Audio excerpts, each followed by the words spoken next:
en administraciones como servidor público, en las ramas político, laboral, salud y agropecuario.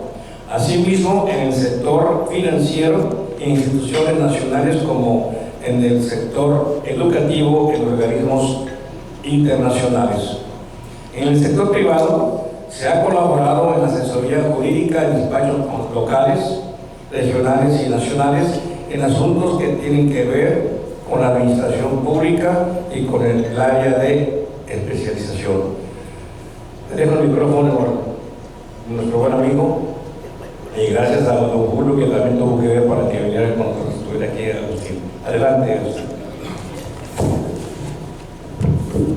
Bueno, muchas gracias. Antes que nada, mi mayor agradecimiento a la invitación que me hicieran. Realmente para nosotros, no solo para mí, sino para el medio académico, es una oportunidad por poder compartir este tipo de conocimientos que a lo largo de nuestra formación hemos venido adquiriendo y que hemos trabajado en razón de nuestra actividad. Yo siempre les digo que en el primer momento, a mí la parte emotiva de estos grupos siempre me llega a veces al corazón. Mi padre, sin serlo macaleniano, y yo siendo uno de sus hijos macalenianos, se dio la tarea de formarnos. Yo me formé aquí en Tijuana hasta nivel preparatorio y partí a la Ciudad de México para poder lograr lo que el día de hoy soy. Sin embargo, él siempre se preocupó por Baja California, siempre se preocupó por su actividad política, por el actuar de la propia sociedad, y en gran medida nos dejó a nosotros como familia un legado de conocimiento que yo comparto el día con ustedes y que en un aspecto cultural él dejó en obra que está a lo largo y ancho de la península. Yo simplemente traigo la memoria porque todos ustedes han pasado y han sido motivo de generaciones y han sido un sector muy importante de la sociedad que se preocupa por el acontecer cotidiano. Y qué mayor oportunidad para nosotros para poder enriquecer ese acontecer y evitar que los fenómenos sociales que se presentan cada día den motivo a distorsiones de carácter político, económico, social y que afectan a la región. Dejo eso, lo dejo como parte del agradecimiento y una extensión a todos ustedes. Yo parto de una invitación en donde formalmente se me hace la petición de hacer un recorrido histórico, ya no sé si por el centenario, el bicentenario, o no sé desde el punto de vista académico qué estamos celebrando, porque del recorrido histórico se darán cuenta ustedes que nuestro Estado ha evolucionado, generado diversos cambios sociales a través de sus constituciones. Cuando, en razón de la historia respecto de lo que es el marco doctrinal, un Estado se funda y genera su Estado de Derecho básicamente en un solo texto constitucional. Y en el caso de nuestra historia es muy accidentada, siempre les digo. Muy accidentada por nuestra condición y por nuestra idiosincrasia de mexicanos, o por nuestro carácter que como mexicanos hemos hecho respecto de nuestro acontecer político y que se viene reflejando. Y en atención a esto, pues a veces el contexto histórico es muy importante. El contexto histórico de México es muy variado. ¿Por qué? Porque la historia en su marco nos ha señalado que México tiene tres grandes periodos: el periodo de la prehispanidad, el periodo de la colonia y el periodo de México independiente. El día de hoy estudiaremos única y exclusivamente la parte que es al periodo independiente, sin dejar a salvo de que hoy en día, también curiosamente en un siglo XXI, hemos tenido que recurrir a elevar a rango constitucional comportamientos o conductas que provienen de la época de la prehispanidad y que hoy en día están en el texto como normas vigentes. Entonces, desde ese punto de vista, yo lo dejo a otras pláticas. También quiero mencionar que no es la primera vez que estoy con ustedes, me siento muy halagado, que quiere decir que no he hecho mal mi papel y que no estoy en la lista negra o en la lista prohibida para poder regresar aquí con ustedes, y que lo haré siempre gustosamente cuantas veces sea necesario y así me lo hagan saber ustedes. Los temas cada día van cambiando. El conflicto empieza respecto de nuestro pueblo o nación en función de lo que realmente es el Estado, pero en un entorno también, en un contexto de orden universal. Vamos a tener que transportarnos al reloj del tiempo y ubicarnos un poquito en lo que es finales del siglo XVIII, principios del siglo XIX, en un entorno tanto en el continente europeo como en el continente americano. Los siglos anteriores sabemos muy bien que México vivía en un contexto de una colonia. Realmente nosotros estábamos sometidos a la voluntad del rey de la corona española, y que formalmente pues había ciertos movimientos en el continente europeo que generaban un motivo revolucionario causado por el pueblo francés, en cierta medida por el pueblo inglés, que se generaban problemas que se reflejaban tardíamente o con su momento histórico, no como hoy en día que todos se saben el mismo día, pero que en su contexto temporal tardaba tiempo en llegar al continente americano. Generamos un movimiento revolucionario que en el continente americano se refleja con nuestro país vecino del norte en primer término. En Estados Unidos de América es el resultado de una unidad de 13 colonias que al final de cuentas logran declarar su independencia, organizarse y generar un Estado de Derecho. Y lo hacen al finalizar el siglo XVIII.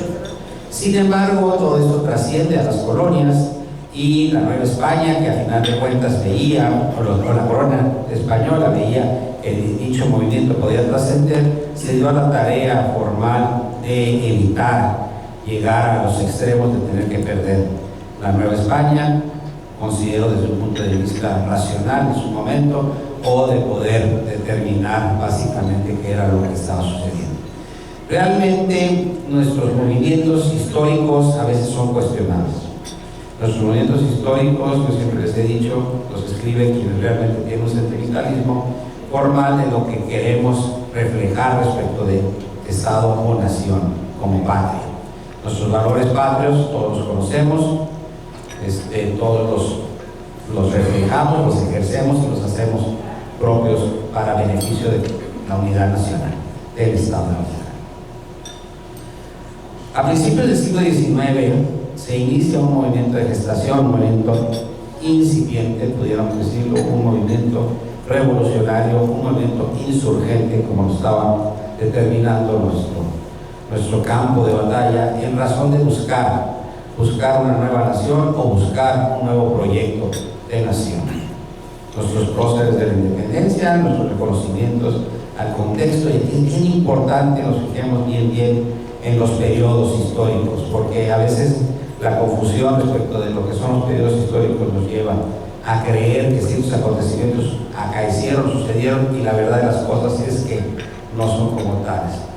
Y qué mejor para un profesor investigador como es el mío que poder recurrir a la fuente formal, que lo constituye lo que hoy en día se consideran como esos textos constitucionales que de alguna manera hicieron nuestros pasados,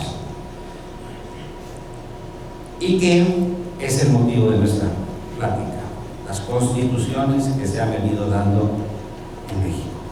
Y en este contexto, pues todos sabemos que en 1808 se empieza a gestar un incipiente movimiento de orden revolucionario, que en 1810 el cura Miguel Hidalgo proclama como un movimiento de independencia que al final de cuentas sufre la persecución, sufre el sometimiento y su propia decapitación.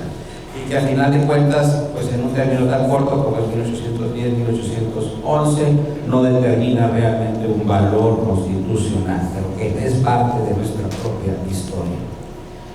En este ínter, las Cortes españolas se encontraban trabajando y surge en 1812 un primer instrumento de orden constitucional que se denomina Constitución Política de la Monarquía Española. y que todos nosotros conocemos como la Constitución de Cádiz, de don Fernando VII, rey de España, y que se hace desde un punto de vista metodológico, desde un punto de vista doctrinal, de una manera correcta, a donde acuden a las Cortes españolas representantes nuestros del territorio de la Nueva España y aprueban este texto constitucional. La Constitución de Cádiz ha sido muy cuestionada si efectivamente tuvo aplicación.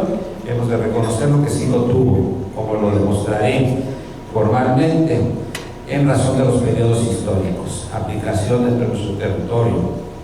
Y esto hace el reconocimiento en función de la primera Constitución, expedida en el extranjero, pero de aplicación en nuestro territorio. 1812, explicaba que Miguel Hidalgo y Costilla, su movimiento había sido como controlado por el Estado en 1811. Formalmente continúa el movimiento de insurgentes. José María Morelos y Pavón lanza sus famosos sentimientos de la nación, y en 1814 expide lo que se conoce como el Decreto Constitucional para la Libertad en América Mexicana, mejor conocido como Constitución de Apatzingán. Para efectos doctrinales, para efectos de estudio, a diferencia del texto anterior, podríamos expresar que este sí es un documento elaborado dentro del territorio que recoge ciertos sentimientos propios de la nación mexicana, pero que desgraciadamente no tuvo aplicación. O sea, esa es la diferencia. Tendríamos que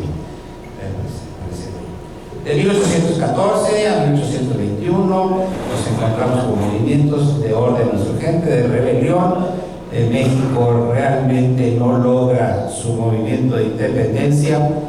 Hemos de reconocer que también el movimiento de independencia tuvo que ver mucho los traidores al movimiento virreinal, que a final de cuentas logran pactar de alguna manera ante estos revolucionarios que en ese momento se encontraban en lo que hoy sería la Sierra de Guerrero, y logran establecer en función de una información, decimos nosotros los estudiosos, una información de orden gubernamental que le permite a un miembro del ejército virreinal poder proceder a apresar a un enviado de la corona española que venía a gobernarnos y someterlo a la suscripción de unos tratados. Me estoy refiriendo de manera particular a don Agustín de Iturbide, Vicente Guerrero y a don Juan Teodoro.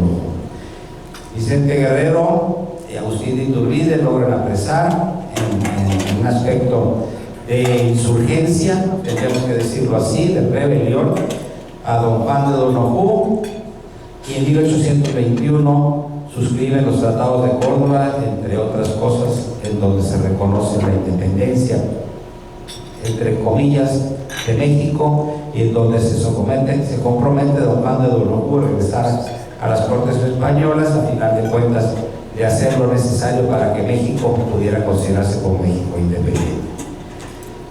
Aquí tenemos en el aspecto sentimental, yo siempre les digo, la referencia histórica de ese famoso ejército de las tres garantías que regresa a la Ciudad de México, entra con una ebullición triunfante, y nos encontramos frente a una situación muy particular. ¿Qué iba a hacer ese ejército trigarante?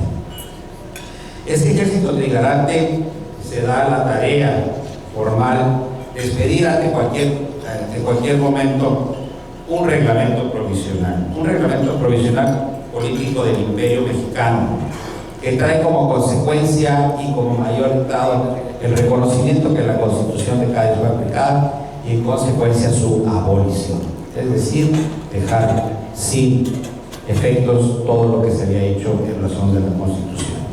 Y también aquí nos encontramos ante el cuestionamiento. Yo a veces siempre les digo, y lo hago nomás en el plan histórico, porque también hemos de reconocerle que le damos una importancia al comportamiento de Agustín de Iturbide en su carácter. Algunos dicen de que fue el primer emperador de México en su carácter de presidente de la República Mexicana.